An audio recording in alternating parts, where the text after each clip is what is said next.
So after having discussed some trade agreements in the region and some specific examples in a number of islands around Caledonia, this panel is going to discuss cooperation between competition agencies. So going to discuss a bit about how competition agencies in regional trade systems, how do they work together? Do they work together, and what for? So we have, for this particular theme, two sets of speakers. We have two people who represent the CARICOM Competition Commission in the sort of Caribbean island, in the Caribbean area. And that would be Barry Headley, who's a senior economist there, and Mark Jones, who's a senior legal counsel. And we have, for the Australian Competition and Consumer Commission, we have Claire O'Reilly, who is the Executive General Manager, Specialist Advice and Services Division. And we have from the New Zealand Commerce Commission, Grant Chamberlain, who's the head of cartels. So we're first going to hear from Barry and Mark on their the role of the CARICOM Competition Commission and what has been their experience of cooperation in that area. And then we'll hear from the Australian and New Zealand colleagues how it's been working for them in a sort of first theme. And then in the second theme, we'll touch upon the specific issue of grocery markets. So, I mean, it's been the case almost throughout the world that the cost of living has been a particular issue. And in this context, how competition policy helps and what can it do and how it's been done in a number of jurisdictions can also provide insights and some kind of ideas in how some of these issues can be tackled in other jurisdictions. So to open the debate, I'd like to give the floor to Barry and Mark. Maybe Barry first, could you please tell us more about the CARICOM Competition Commission and how it operates? Hi, good morning, everyone. Well, the CARICOM Competition Commission has really been established as the enforcement arm for competition policy as it relates to anti-competitive cross-border conduct within the Caribbean community. So we're a community of about 15 member states. We're all sovereign, independent states, but we've come together as a group to facilitate interregional growth and development.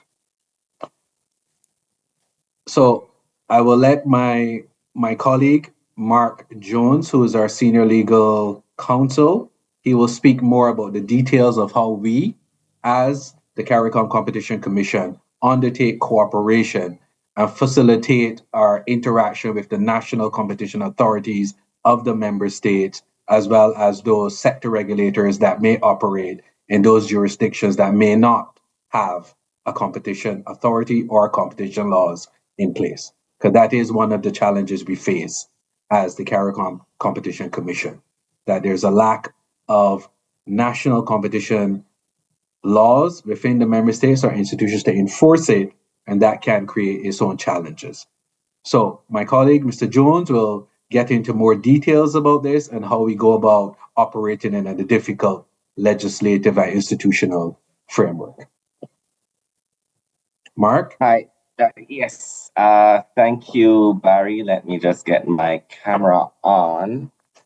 And also, I would like to share a few slides that I have prepared, that the CCC has prepared. So I will just share screen. Hopefully, participants can see my slides. Yes, I see them, Mark. Yes, good morning, conference attendees, fellow panelists, and anyone else on this call. So the panel would have opened with a first theme on cooperation among competition authorities in a regional setting.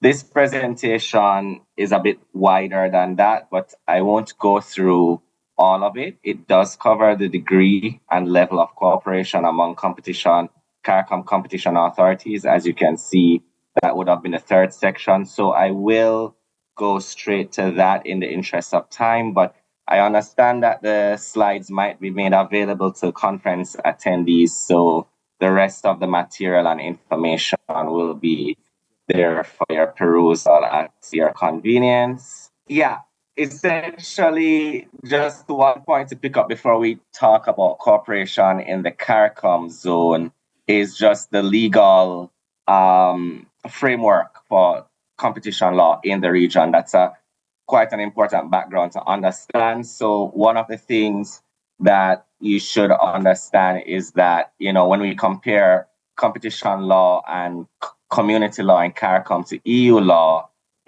has certain supranational tools such as direct effect and supremacy of community law in the EU over domestic law. But in CARICOM, we don't have that. Actually, it's the other way around. Our treaty requires treaty provisions and certain things at a regional level to be incorporated into domestic law before they can be effective. In the EU, member states have tended to cede certain competencies or legislative competencies to supranational institutions, such as the EU Commission, which enforces competition law. In CARICOM, the reverse is true. Member states tend to retain their legislative competency and only narrowly confer certain policy-making competency, and that's really to the highest regional body, which is the Conference of Heads of Government. And that's only really in the field of foreign relations and just giving general policy direction to the community and decision-making process. A lot of our regional institutions require unanimous consent or general consensus-based decisions, which preserve the principle of state sovereignty. So what those features of community law really mean is that when you come to the competition law in CARICOM now, which forms the backdrop for understanding the cooperation in the region, is that what we really have in CARICOM is a regional competition policy, not a law. So you will see in our revised Treaty of Chaguaramas, our regional treaty, that there's a chapter on competition, and it provides certain disciplines such as abuse of dominance, anti-competitive agreements.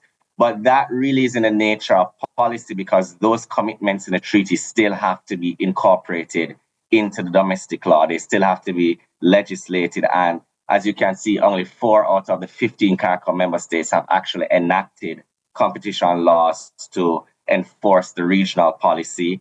And even where they've enacted the competition law, there is a lot of legislative divergence, not harmonization, because again, state sovereignty remains paramount in CARICOM. They have not really ceded the legislative competence to make uniform laws across the region as you would have in the EU. So you have different legal tests for different pillars of competition law.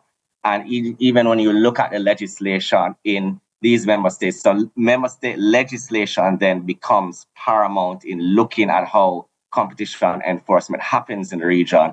And when you look at that, given the features of CARICOM as small, vulnerable economies, you see a lot of trade considerations being embedded in the competition legislation. They're not excluded.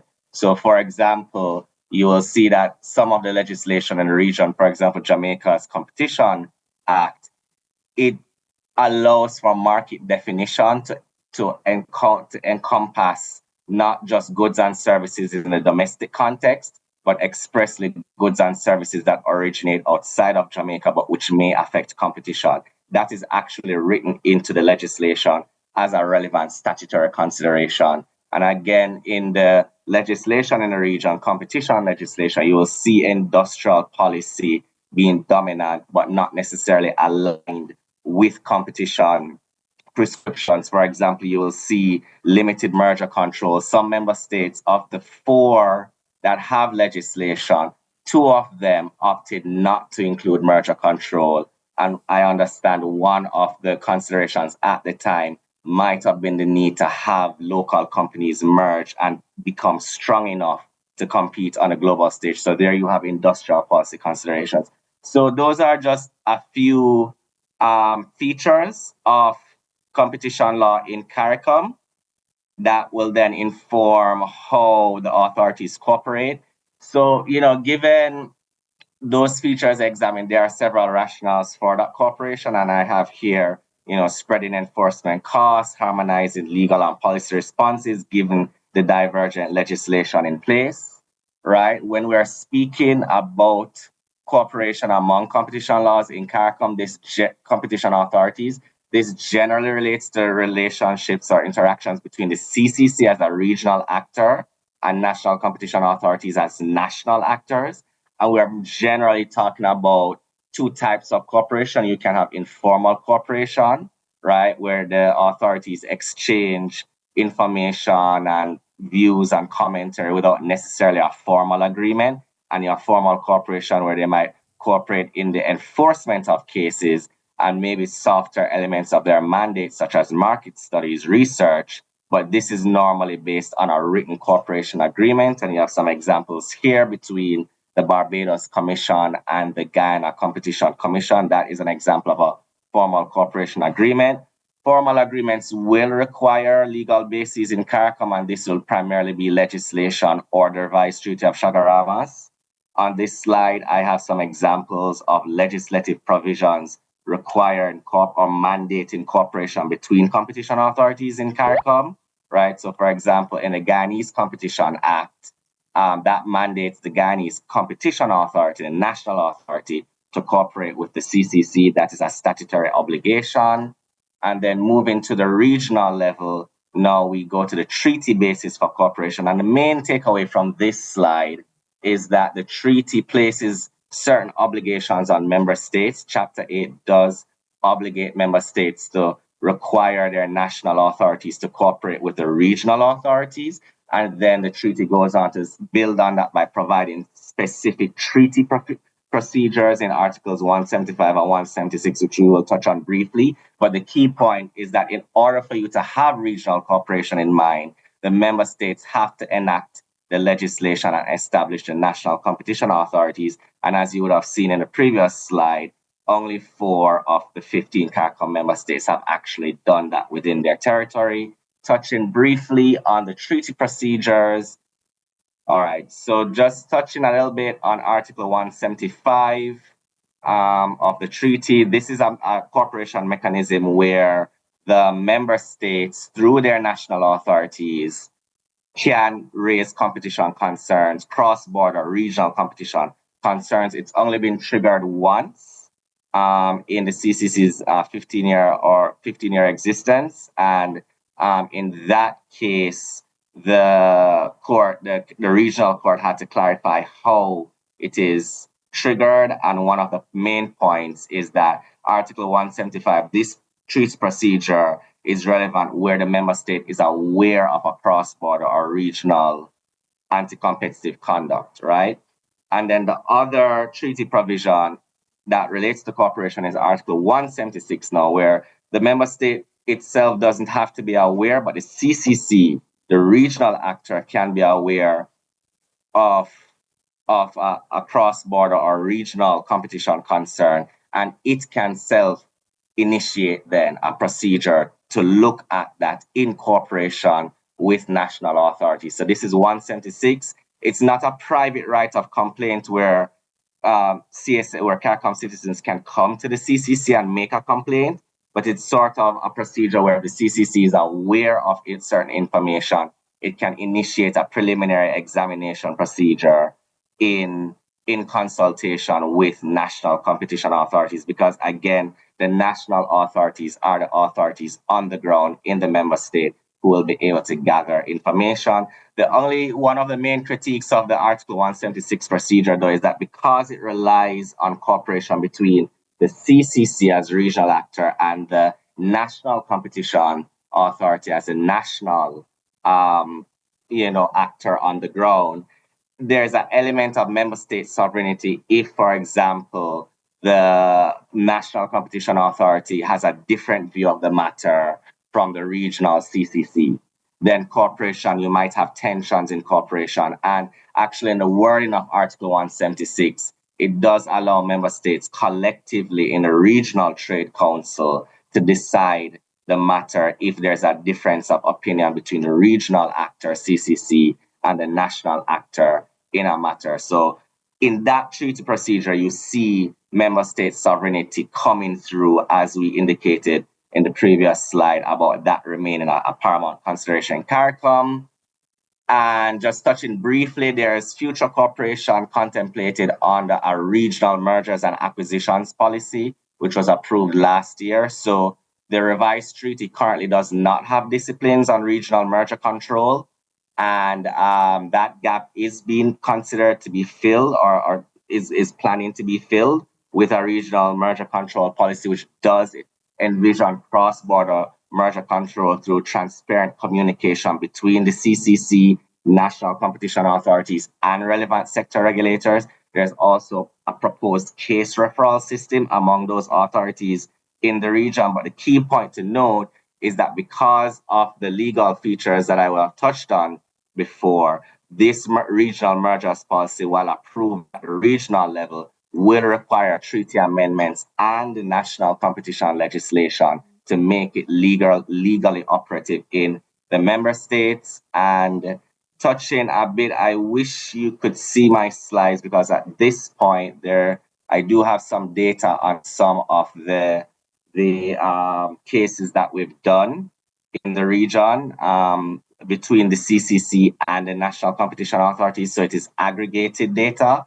But the key point from that is that between 2019 to 2021, competition authorities in CARICOM conducted a total of approximately 38 merger reviews. Those merger reviews were both national and regional in scope. And some of the examples of the regional merger cases that were done in this time was one in 2019 concerning a regional banking merger, right, between two banks in the region, and also another banking acquisition in 2020, right? And not notably as well, I want to stress that our cooperation in CARICOM between competition authorities not only limited to enforcement cases, there's also a lot of informal functional cooperation between the CCC and national competition authorities in areas such as development of agency guidelines. For example, in 2021, CCC would have provided comment and review on draft merger guidelines of the Jamaica Fair Trading Commission, right? And in 2025, the NCAs, the four national authorities, provided stakeholder feedback in the development of regional jurisdiction guidelines by the CCC. There are, of course, challenges, of course.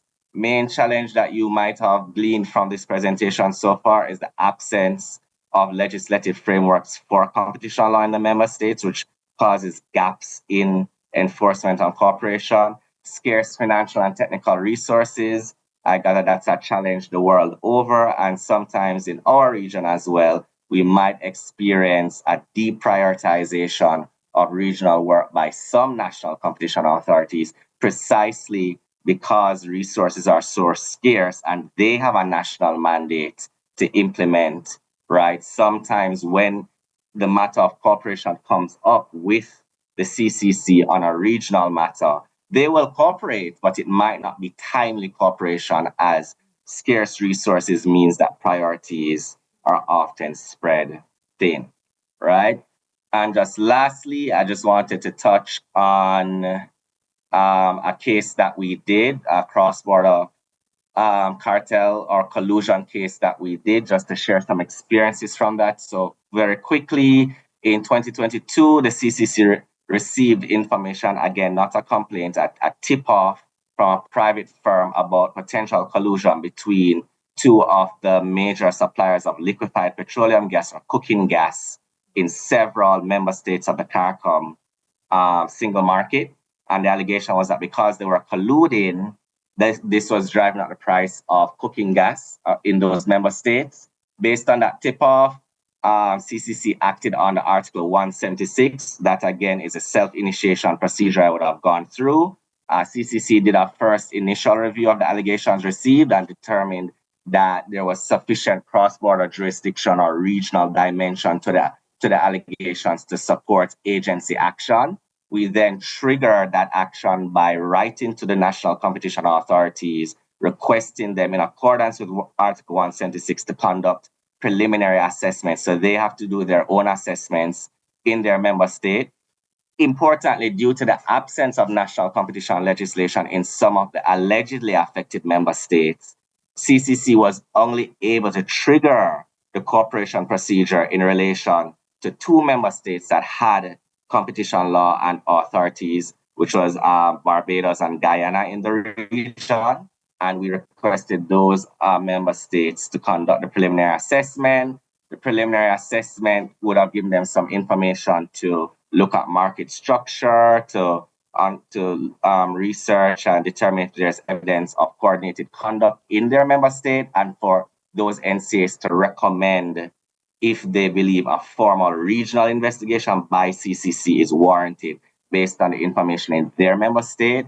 And the outcome or the findings of this case were that using different techniques, both national competition authorities found evidence of parallel pricing in their cooking gas markets. However, neither national competition authority covered sufficient evidence to satisfy the legal standard for establishing collusion, right? Indeed, the national competition authorities reached different conclusions. One recommended further investigation while the other did not. The other did not see the need for a further regional investigation while the other did. CCC did, having gotten those preliminary reports from the 2 authorities, did its own in-house analysis of the reports.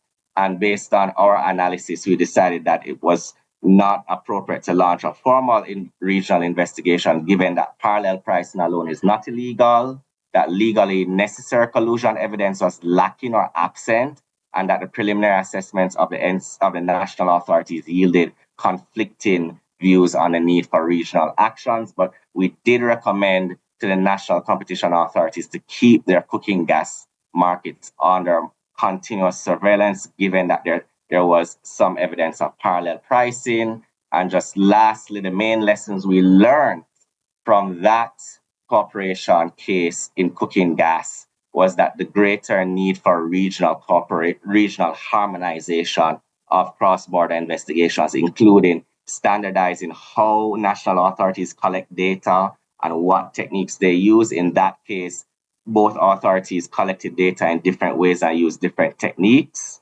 right? And we also realized the need for full implementation of competition laws because, again, the allegations in respect of all of the affected markets could not have been looked at because some of the member states did not have competition legislation in place. And of course, there's continuous need for capacity building and training, regular workshops with the national competition authorities to ensure consistent approaches to applying analytical tools and investigative methodologies across the region. So that case was really an interesting one from a regional perspective. And at this point, I would conclude my intervention on behalf of CCC just to indicate that there is cooperation happening between competition authorities in CARICOM. The treaty builds some procedures in place, and where national legislation allows, that cooperation can happen. But as usual, there are challenges and tensions in the actual execution of that cooperation, as would have been indicated by the cooking gas case that I just went through. So with that, I thank you, and I will stop sharing my slides at this point. Thank you, Barry and Mark. Thank you, Mark. When I think about how the situation in the European Union still complain about some form of fragmentation of the enforcement, I think you're faced with altogether a different set of challenges, not even having competition law in some of the members that are part of your jurisdiction. And then this precedence of national competences over the regional ones.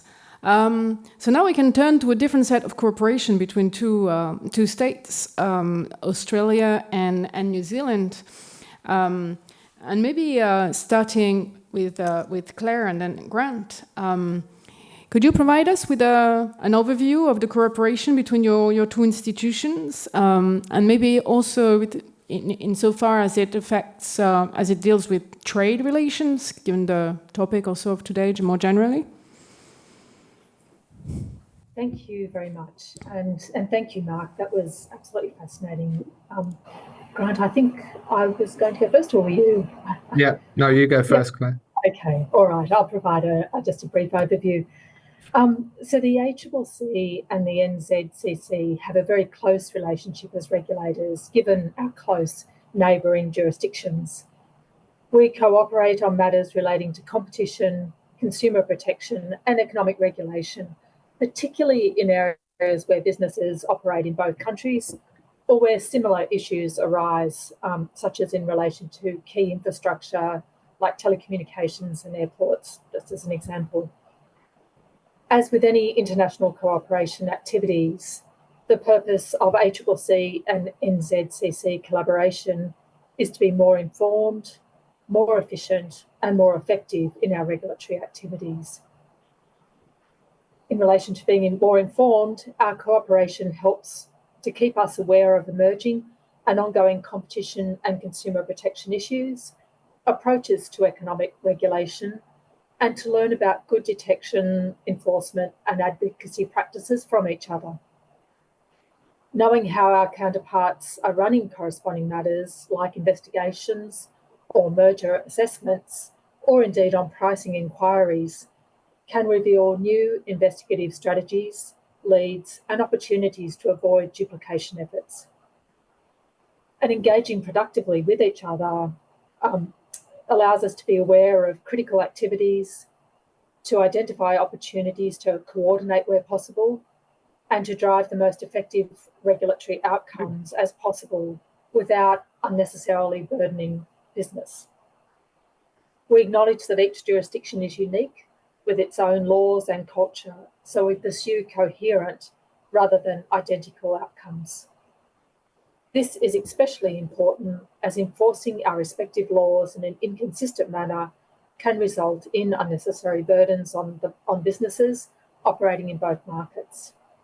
In turn, that produces poorer economic outcomes. Adopting similar approaches to regulation can also promote higher quality services being provided by infrastructure providers. And at the end of the day, that's what we both want. The nature of our cooperation activities can be both formal and informal. And I now might pass to Grant to discuss how we do that. Good morning, everyone from Wellington in New Zealand.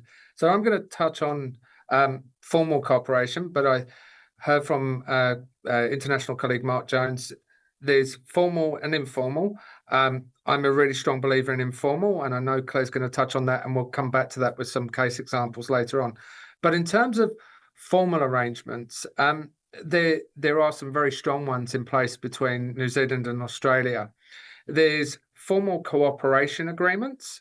Now, I think Mark mentioned one between potentially Guyana and I think it was Barbados. We have a similar cooperation agreement in place with our Australian colleagues.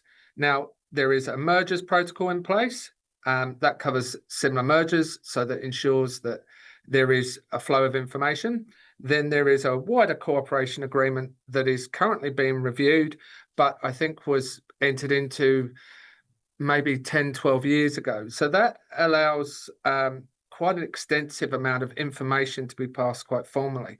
But sitting behind that, because we have competition investigations, particularly going in both jurisdictions, we have formal information gateways, which are really critical for us to be able to exchange evidence. So, for example, under our legislation in New Zealand, we have Section 99A of the Commerce Act. And in Australia, they have Section 155B of the Competition and Consumer Act.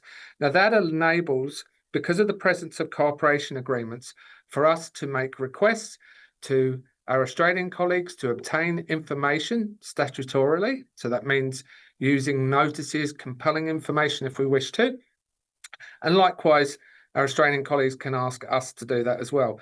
And I think that's a really important mechanism that when you start getting into very formal arrangements, you may need a legislative gateway to be able to enable you to pass information.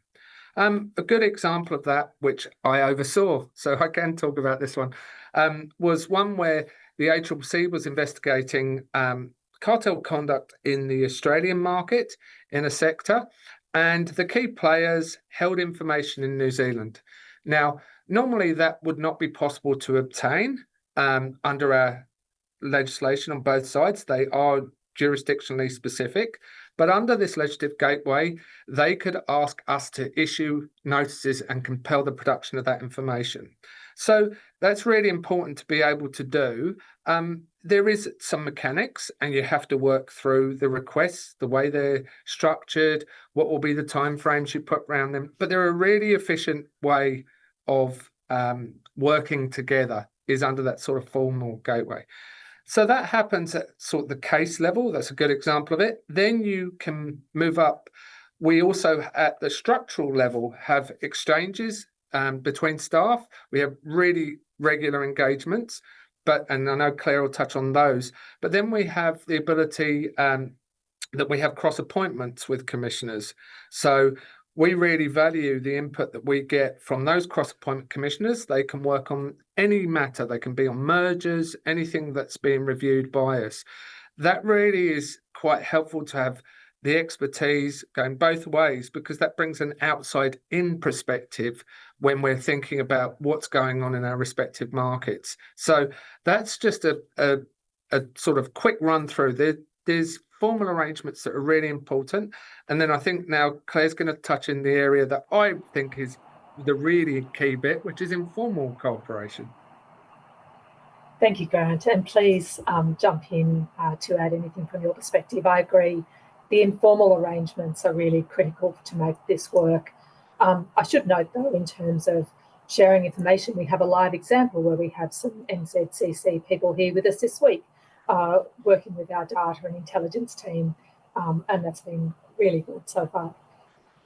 So as Grant said, on a day-to-day basis, most of our cooperation takes place informally through information and experience sharing, but we also have some formal arrangements. We cooperate, we have regular meetings between the enforcement and regulation teams. These may be set up specifically for a certain case or for a general catch-up on a variety of matters, and that's a great way to share information and intelligence in a very practical way. We have regular meetings between our commissioners. These can be set up to discuss regulation and market monitoring activities, as well as other matters, and we do take opportunities when we're at international events to always have a meeting to discuss the latest developments. And we have regular meetings between our international staff.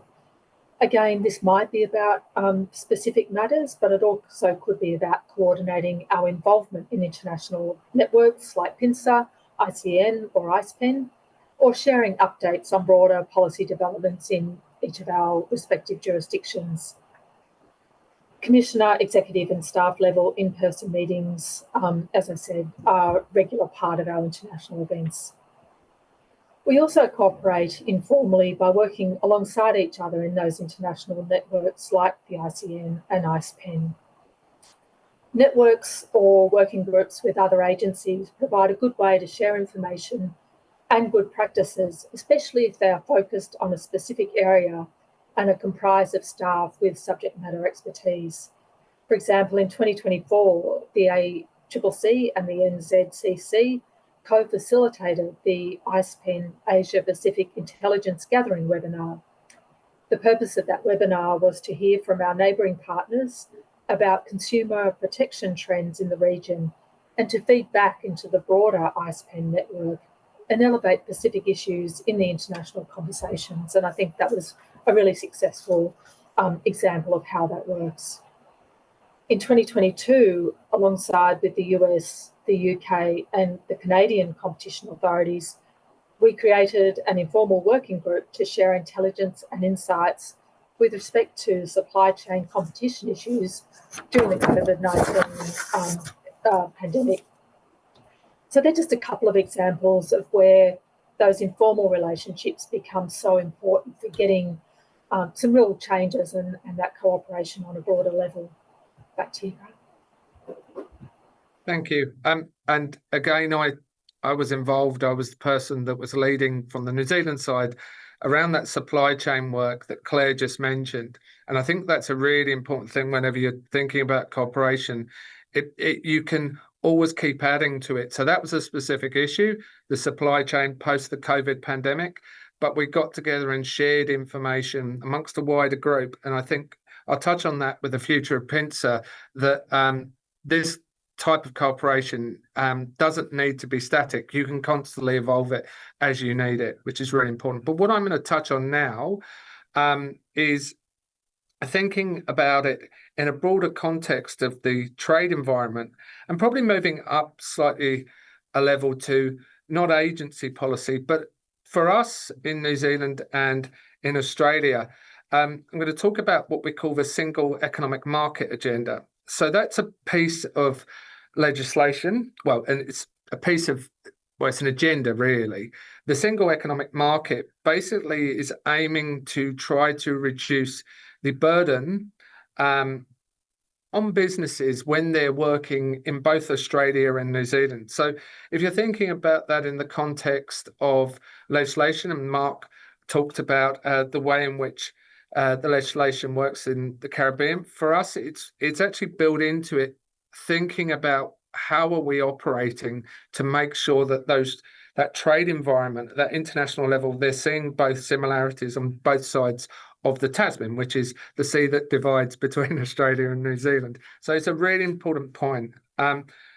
Alignment of competition laws is really critical within that single economic market agenda, because at the same time you want to ensure that people are seeing both enforcement going on both sides of the sea, but also really importantly that for infrastructure, for regulation and those sort of things. And Claire touched on it. One of the big things about infrastructure, ensuring that you're in the same regulatory sphere is apparent for both sides of the Tasman Sea is really important.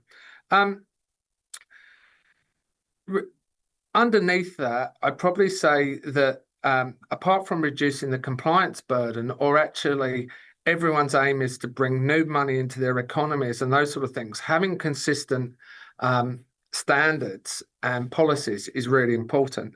But I think probably as part of that SEM as well, it does touch into that cooperation as well, because at the same time, if our policies are as unified as possible, there will always be differences.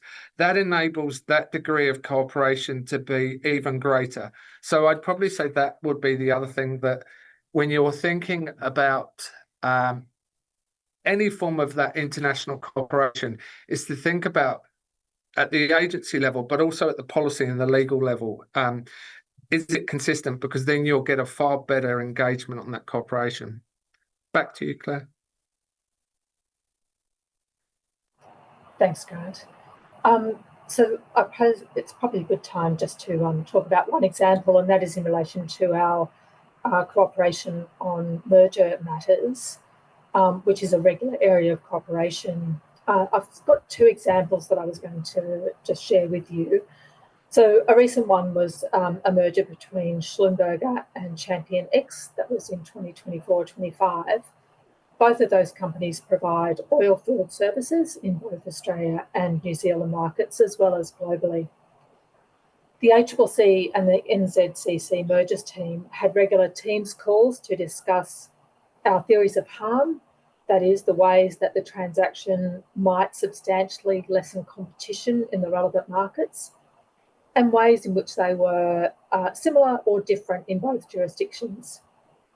We discussed procedural challenges with global transactions, noting the merging companies had global operation and the transaction was simultaneously being considered by other regulators, including the UK Competition and Markets Authority and the Norwegian Competition Authority.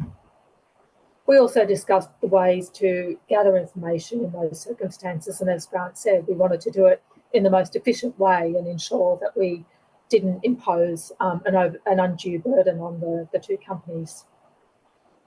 The ACCC concluded that the proposed acquisition was unlikely to substantially lessen competition in any of our relevant markets, and the NZC also cleared the merger. They were two completely different decisions, but it certainly helped both of us to work together to get to that point. Another recent example was the proposed merger between Omnicom and the Interpublic group, and again, that was in the last 12 months. Omnicom and Interpublic provide advertising, marketing and communication services, and they're both US-based companies, but operating in both Australia and New Zealand. We again set up regular Teams meetings with our counterpart team to discuss the theories of harm, to learn how the relevant markets were either different or had similarities between each jurisdiction, and to understand the NZZ requirements to publish merger submissions and how this impacts their information gathering.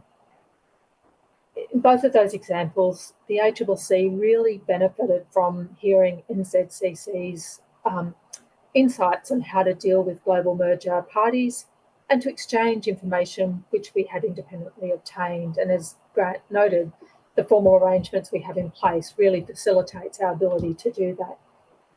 We also use the ACCC's standard international information sharing waiver to enable those discussions to take place. And that's, I suppose, the informal side of the formal arrangements we have in place. And I'll just briefly note, we also have similar sharing arrangements in our infrastructure and economic regulation area. One example of those is the Measuring Broadband Australia work, where we measure the quality of broadband services from different providers, and we have regular meetings with the NZCC to discuss both that project and the results. It's a good way of sharing knowledge and sharing experiences, given that we face similar challenges in having large geographic areas that can be hard to service. So it's just another example of where we've had those relationships. That's right. I thought I'd highlight in terms of cartel conduct, and what we mean by that is sort of where companies agree pricing. I think Mark touched on it with his LPG across the Caribbean. For us, it's absolutely critical the way we cooperate. And I'll talk about the ways in which we've ended up with different outcomes. But I think probably, in fairness, we work very closely in terms of cartels, not just in terms of the matters that we're investigating, but the intelligence that we're learning. Because as we've seen the big emergence of the global economy over the last 20 years, it doesn't necessarily mean that one country is going to get something first and then another country 6 months later. It used to be like that. I'm showing my age now, about 20, 25 years ago, but not anymore. So it's really important that we share. And I know Claire mentioned our team's actually over there, our intelligence and data team, working with our Australian colleagues. I think it's really important with the example of our cooperation around cartels is it's not just about the investigations. It's about what intelligence are we seeing? Are we seeing companies in other jurisdictions starting to cause a problem in Australia or a problem in New Zealand? What are we starting to see? So that's something that we've worked on for a number of years, to be able to get into that informal key space of being able to share leads. That's not us naming company X or naming the person, but talking about themes that we're starting to see. In terms of cooperation around cartel investigations, the one I mentioned earlier where there was the formal request, that was a cartel case, but we generally try to work very closely on international cases. One of the things both Claire and I have mentioned is about reducing the regulatory burden.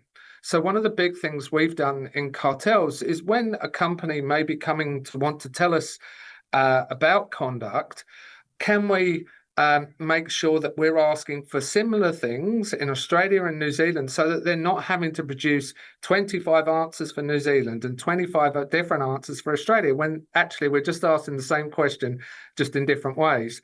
So we've worked an awful lot on that. But talking about cases, I think probably in fairness, the cases that we've seen over the sort of the last 10 years, there probably isn't that much difference in analysis that's gone on, particularly around cartels.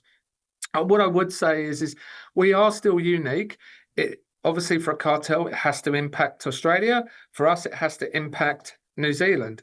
But at the same time, we've had cases where we've come to different conclusions on the analysis, that there's not enough of a link into Australia, or it might be impacting New Zealand quite extensively.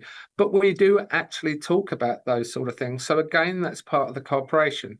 A good example was a very large case a number of years ago, and I'm showing my age, called air cargo, that we ended up in different positions about what we viewed as the inbound commerce from the planes flying in with the freight that they were delivering. Again, a really good example that you don't have to come to the same outcome, but it's really invaluable to understand what the different ways of getting there actually is.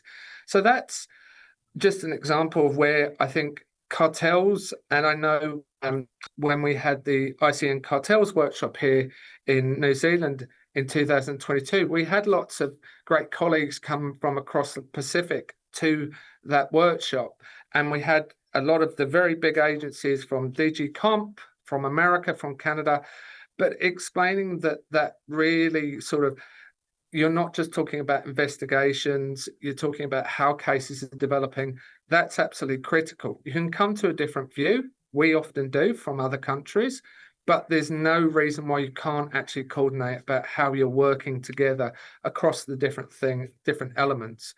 A really good example of that, and Claire touched on it about the waivers in information sharing. A really good example of that is in cartels. We have a standard waiver with our Australian colleagues that we work with when we're asking for international information. That is now pretty much the blueprint one for the world, because I managed to convince the ICN Cartels Working Group to adopt it. So that's just another example of where we've been able to use what we are calling sort of formal, slightly more informal. There's a gradient that's really important. Cartels is one of those areas where you find particularly the coordination is absolutely critical. Thanks, Grant. Clearly you and I are the same vintage, because I know all those cases you just mentioned. They seem like only yesterday. All right, we might just change tack a little bit. Another area that both the ACCC and the NZCC have really enjoyed working on is the establishment of what we call the PINSA network. PINSA stands or refers to the Pacific Island Network of Competition, Consumer and Economic Regulators. It was founded in 2023 and it includes the authorities from Australia, Cook Islands, Fiji, French Polynesia, Kiribati, New Caledonia, New Zealand, Papua New Guinea, Samoa, Solomon Islands, Tonga and Vanuatu. The PINSA's key objectives are knowledge sharing with respect to competition, consumer protection and economic regulation, the things we've just been talking about, promoting best practices and the benefits of effective competition, consumer protection and economic regulation, facilitating and supporting training programs for the purposes of technical assistance and capacity building in those other agencies, promoting regional collaboration and cooperation that delivers benefits to individual PINSA members, their economies, and the Pacific region as a whole, and promoting regional interests at the global level, including by amplifying Pacific voices across some of those international forums that we mentioned, like ICN and ICEPEN. And I did refer to that example where we did that specifically. The benefits of close interagency relationships, such as between the NZC and the ACCC, we hope will be enjoyed by all PINSA members as we cooperate more closely with each other through our different activities. Although the network is still young, it's only been in place for a couple of years, it has already delivered some really good outcomes and it continues to gain momentum. For example, Fiji hosted the inaugural PINSA conference last year, where competition, consumer protection and economic regulation representatives from across the region were able to connect in person. That was a really successful first conference. A closer relationship amongst members has already helped to advocate together on Pacific interests. For example, the ACCC and the NZCC supported Tonga's nomination to become just the third Pacific economy in the ICEPEN network. The network now runs monthly training sessions, which are delivered by members for members. The sessions rotate between competition, consumer protection, and economic regulation subject matters. And we learn as much from our counterparts, and we hope we can share the lessons we have in the same way. Members also have access to a PINSA hub of online training materials, including recordings of each of the training sessions and other resources to assist their regulatory operations, and they are really well used. Over to you, Grant, for future. Yeah, I was fortunate enough to be in Fiji at the first hosting by Fiji by the FCCC, and it was amazing. I think probably the first thing I'd say would be one of the big things that came out of that is just being able to work together, to be able to make those connections. And we're very fortunate with our ACCC colleagues. We have a lot of those connections. But I think within PINSA, being able to establish who's the right person to talk to and all those sort of things were absolutely critical. Hopefully, we are hosting it next year in March 2026. We're going to host the next workshop, the next PINSA conference. It's absolutely key that we build on that sort of momentum of building those relationships. As I mentioned before, it's absolutely critical that PINSA becomes almost the backdrop for lots of these relationships developing across the member states. Hopefully, more members will join the network so that they can see how they can benefit from international cooperation. When I was in Fiji, I heard some amazing conversations where people going, I don't have the law. I think this touches on what Mark said about different countries in the Caribbean might not even have competition law. But some of them were like, yes, I do have that problem. But talking to them, is there another piece of law you could look at to get to the issue that isn't necessarily competition law or consumer law? That was a really amazing conversation to be part of. And I think it's that sort of being able to work together for things that are similar going across all the Pacific states is really the whole aim of PINSA, to be able to deal with those sort of issues as a group rather than dealing with it in isolation. So we want to see more countries join. That would be absolutely amazing. And also to be able to provide support to the countries that are looking to adopt laws such as that. That's another key role of it. Also encouraging them to join other international fora. Claire mentioned about Tonga joining ICPEN. We were really lucky. We had a number of Pacific countries come to Auckland for the cartels workshop. I know I sit as one of the co-chairs of the cartel working group for ICN. Getting more members involved, and everyone can be at a different stage of the journey on cartels, for example, but being able to share in those different issues is absolutely critical. And that's what Claire said. We learn just as much as we may help to do cartel training, but we learn an awful lot as well. So that's just the future. We hope PINSA is going to be as successful as ICPEN and, is the International Consumer Protection Enforcement Network. Yes, thank you, Alex, it is. And ICN is the International Competition Network. We hope that both of them are talked about in the same vein as PINSA in the future.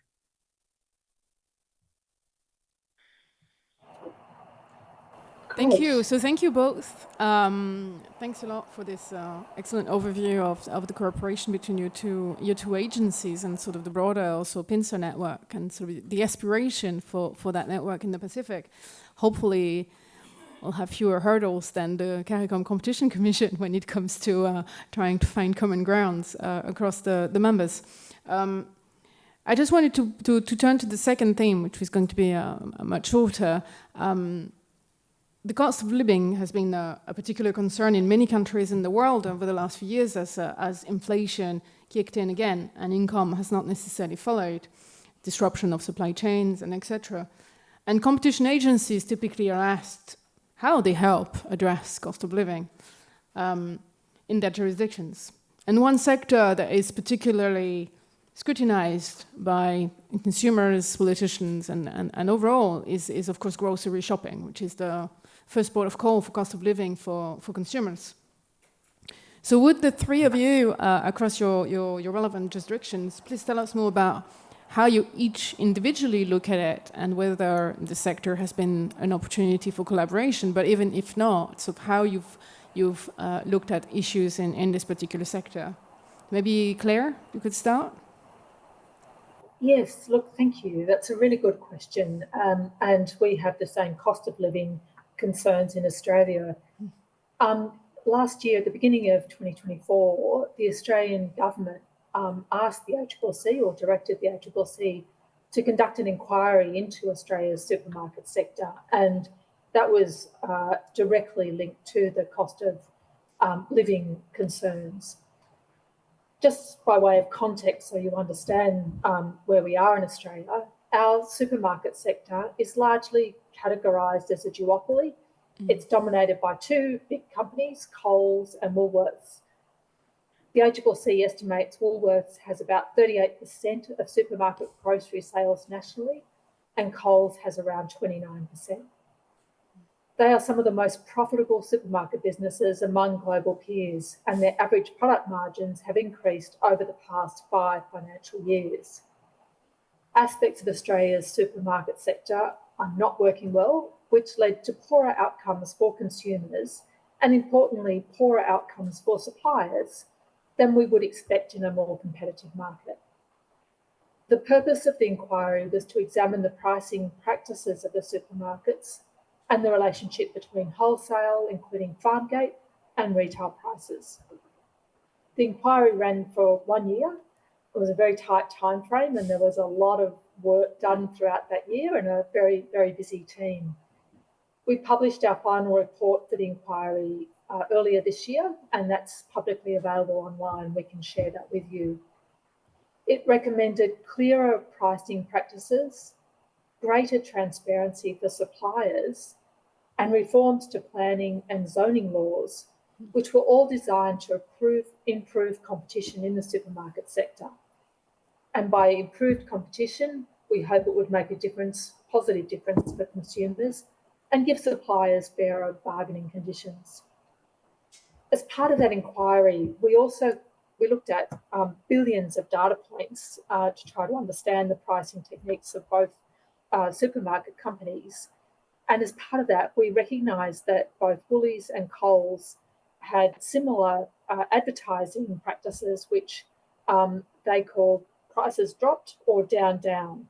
So what that means is that in their advertising, they would say that prices have dropped on these particular products, or, you know, these products' prices have come down. But what we realised is that both traders may actually have been increasing the price of their products before then advertising them as being discounted, when in fact the discounted price was more expensive than before the price was increased.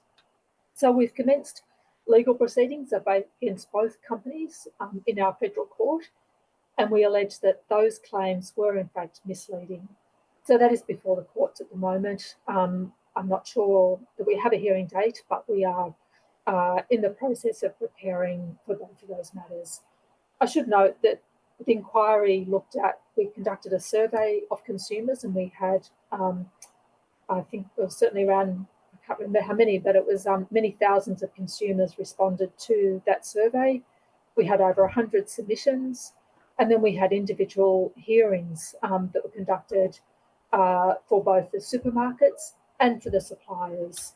So it was a very, as I said, it was a very tight time frame, but the government welcomed our report, and a number of those recommendations are being taken forward. Thanks. Thank you, Claire. That's, I think, sorry, just before you continue, Grant, it's, I think, also a great example of the very close relationships between competition law and consumer protection law.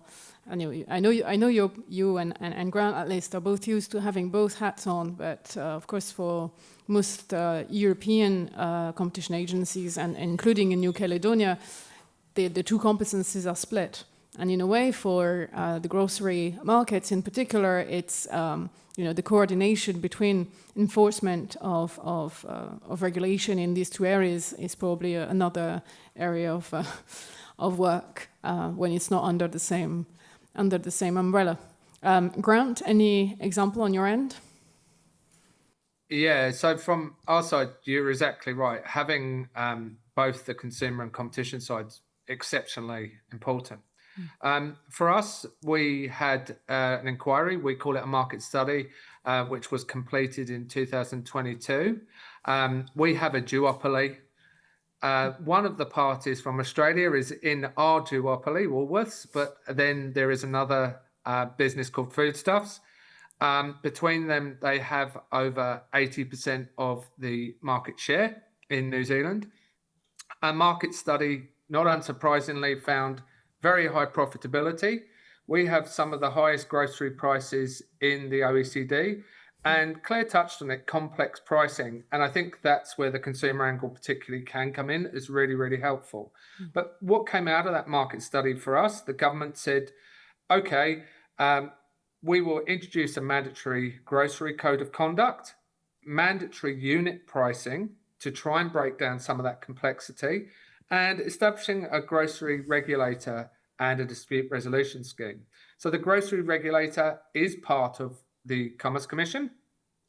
Really helpfully, the code is quite expansive, but it falls under a piece of legislation called the Grocery Industry Competition Act. So that is a specific regulatory regime for groceries. So it's looking at trying to improve competition in the grocery sector.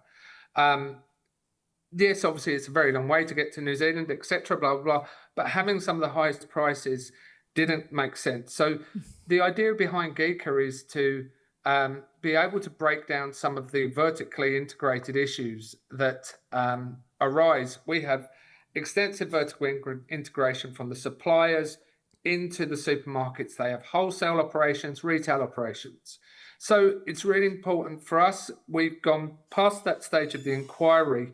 We've now got the competition, we call it Geeka, the Grocery Competition Act. And the idea of that is to try and force in some new dynamics of competition in there. So establish a code to be able to mandate how certain levels of the market can operate.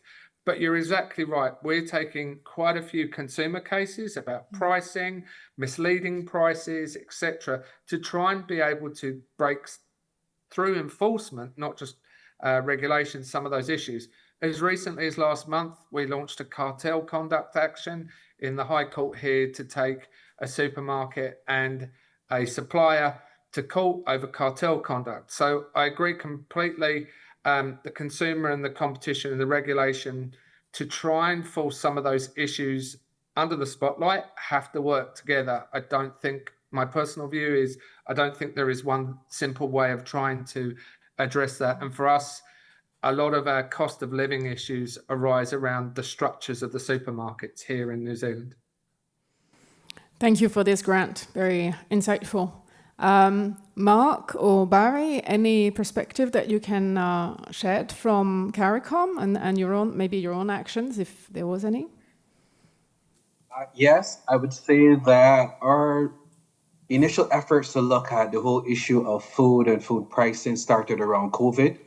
Obviously, we're small open economies, and with COVID, markets shut down, trading processes came to a halt, and we are a region that does import a lot of its food. A high percentage of our food consumed is imported. So that's when we really started to look at that. We would have published a report in 2022 on some of the information we gathered during the COVID period.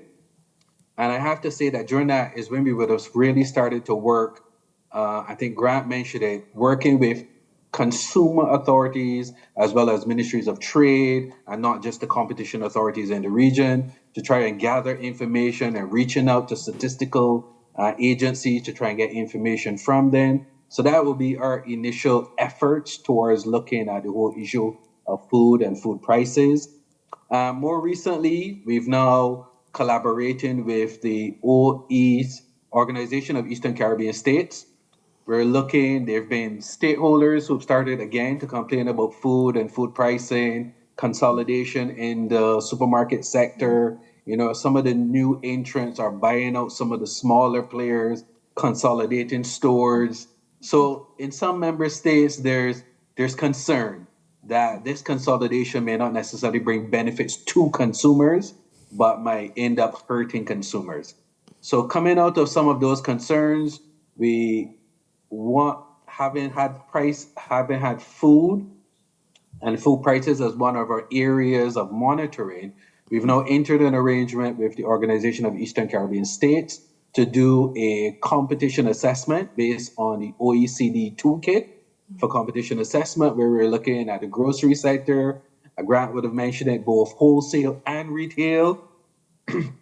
And some of the key things we're looking at is, well, we can't look at the whole sector. We're hoping to complete the study by, say, October, but there have been some challenges. So we've kind of looking at some key subsectors like fresh vegetables, meat, and fish. Fresh vegetables, we've narrowed it down to a certain selection based on some of the work that's come out of the Caribbean Nutritional Framework, work that's been done under our Caribbean Agricultural Research and Development Institute, the Pan American Health Organization. So those will focus on things like lettuce, tomatoes, cucumbers, sweet pepper, sweet potatoes. Sweet potato, especially important because it serves a dual role as both being a vegetable and a staple food source. Now, meat products, we're just focusing on chicken, pork, beef, along with fish, because those constitute the primary protein sources in the Caribbean. So some of the specific objectives of this assessment are obviously to identify the relevant legislation, regulations, and policies impacting these subsectors, look at market structures and competitive dynamics within each subsector. Then obviously we're applying the OECD toolkit to assess whether regulations restrict competition in the identified market segments. We're looking at consulting with stakeholders on the effects of such restrictions in these product categories. And then at the end, recommend reforms to promote competitive and consumer-friendly markets for these subsectors. And as was mentioned previously by my colleague, Mr. Jones, we're obviously taking this approach because in many of these member states, there is no national competition legislation to buttress any or to provide the impetus for competition in the markets. So we're basically looking at this as a way of evidence gathering that may help support that move towards this is why you need to have competition policy, because there are things happening in your market that you can't address without having competition policy. We're also looking as an agency that advocates for consumer protection to encourage more member states to update their national consumer protection legislation. Some of these legislations maybe have done in the early 90s, some in the early, so they don't address some of these issues that now arise from different developments in these markets. And that is also why at the CARICOM community level, in about 2016, they'd actually gone about a process with funding from the EU under the European Development Fund to actually draft a model national consumer protection bill that does address some of these key issues. So we're hoping that with more member states coming on board, St. Lucia and Grenada passed their national consumer protection laws. Grenada now has a national consumer agency. So we're seeing progress. It's been slow, but we think all of these together will help us to address issues such as food price inflation and what are the drivers of that in the marketplace. Well, thank you very much to the three of you. I do need to add, though, that competition agencies cannot solve everything about cost of living. Just to save you guys, because otherwise I think we're doomed. So it works one way. Competition is leads to a decrease in price, but high prices are not necessarily only the result of issues of competition. So it works one way, but it doesn't flow the other way, especially for economies that we're talking about over these few days, which is small islands that typically face a number of structural challenges in costs, logistics, distribution, etc. But competition does help then to achieve the better outcome given an already complex and difficult situation to start with. Are there any questions in the room for our speakers in their respective roles?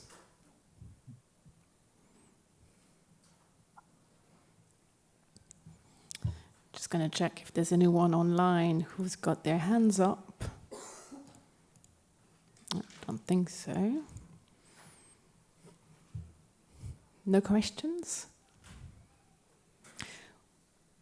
Well, in that case, I've got to thank the four of you very much. I thought that was very insightful. I think it does show how competition policy, well, can have a direct impact in some of the sectors, and also how collaboration can help achieve better outcomes for jurisdictions that have a number of similar interests, given their proximity or other similarities. And yeah, a warm round of applause for you.